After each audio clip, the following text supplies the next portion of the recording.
Hi everyone, this is my new silent air compressor I just built. I would say I've worked on this thing about a month. I think the hardest thing was finding all the parts. What we have here is I got pressure gauge coming out of the tank, going into the regulator, and then coming out there's a valve right here that you can turn the airflow on and off.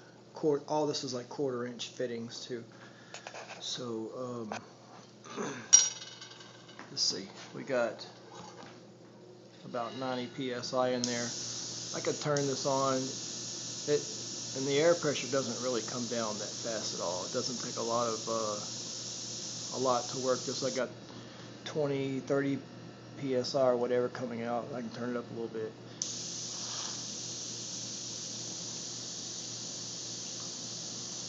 So anyway, I'm going to release some of this pressure. So let's see, turn this off.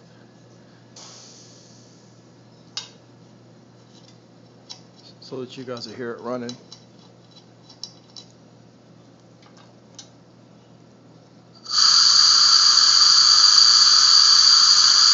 When it gets down to about 60 psi, it'll come on. It'll shut off at 100.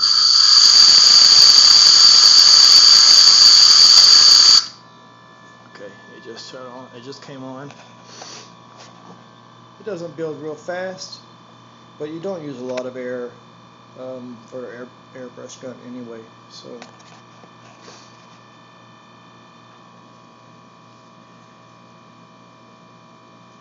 I got the compressor out of a used mini refrigerator.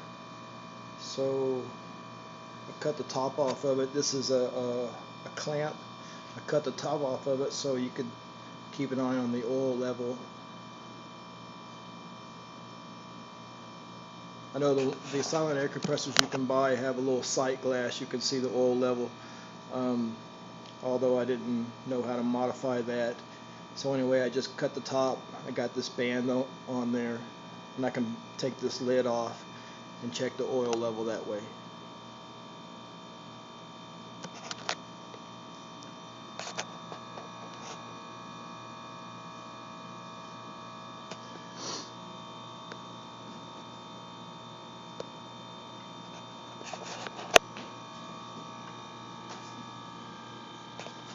I don't know why the light on the camera just went out.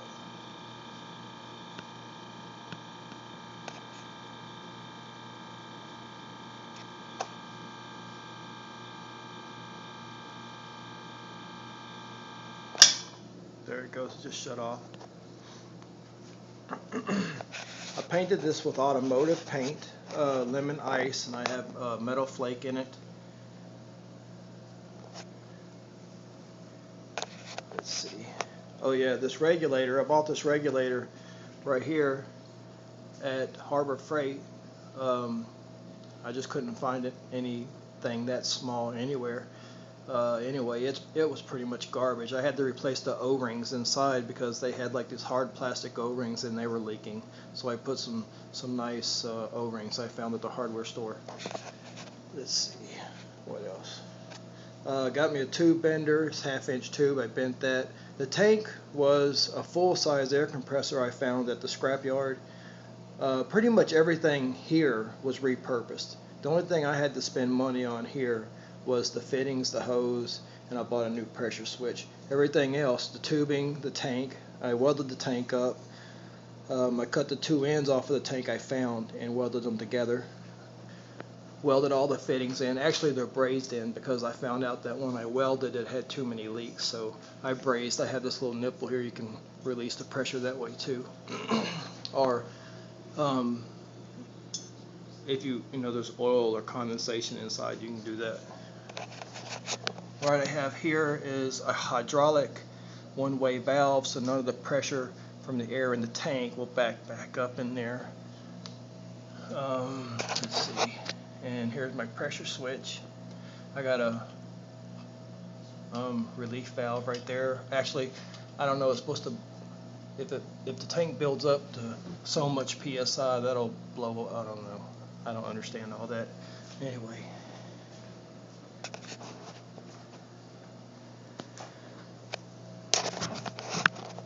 got the wire plumbed in coming out. I left the wire here short because I didn't want to have a lot of wire hanging off the compressor.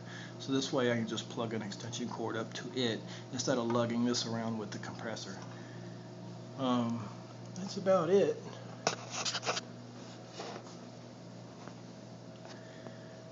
The only thing I see as a problem with using this refrigerator compressor is that if anybody knows, when you turn a refrigerator off or an air conditioner, you can't immediately turn it right back on. It won't start.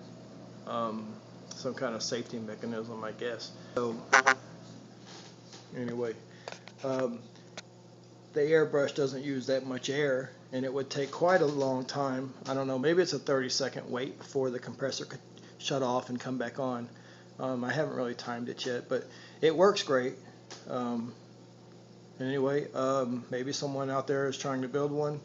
If you want to leave some comments, I could try to answer them. Everybody have a good day.